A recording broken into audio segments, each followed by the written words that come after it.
अगर मैं आपसे कहूँ कि बर्थडे पे केक काटना असल में किसी सेलिब्रेशन के लिए शुरू हुआ ही नहीं था, या फिर एक और सवाल, क्या आप जानते हैं कि बर्थडे सेलिब्रेशन करने का रिवाज किसने शुरू किया था?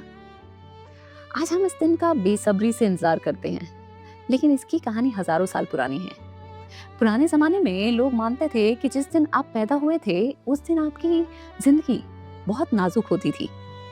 अच्छी और बुरी दोनों तरह की रूहानी ताकतें आपके आसपास मंडराती थी। इसलिए शायद उस दिन आपको कोई कभी अकेला ही नहीं छोड़ता था। परिवार, दोस्त हमेशा गिर्द इकट्ठा होते थे, सिर्फ मुबारकबाद देने के लिए नहीं, बल्कि आपकी हिफाजत करने के लिए।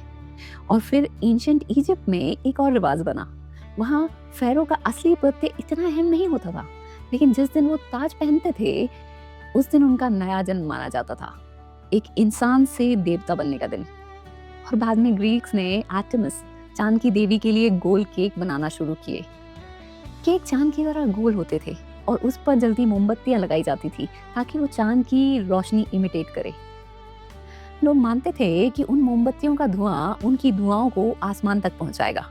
और शायद इसीलिए आज भी हम कैंडल्स ग्लो करने से पहले आंखें बंद करते हैं और कुछ ख्वाहिश मांगते हैं।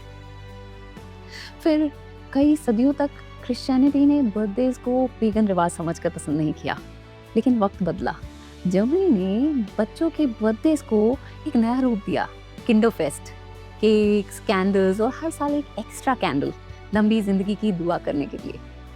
और धीरे धीरे ये रिवाज पूरी दुनिया में फैल गया। इसलिए अगली बार जब आप केक काटें और कैंडल्स बुझाएं, याद रखिए, आप सिर्फ अपनी उम्र का एक और साल सेलिब्रेट नहीं कर रहे, आप हजारों साल पुरानी एक परंपरा को दोबारा जी रहे हैं। और अब अगर आपकी इजाजत हो तो मैं भी चलती हूँ। मुझे भी कुछ मोमबत्तियां बुझानी है और देखना है कि इस साल मेरी ख्वाहिश धुआं बनकर कितनी दूर तक जाती है।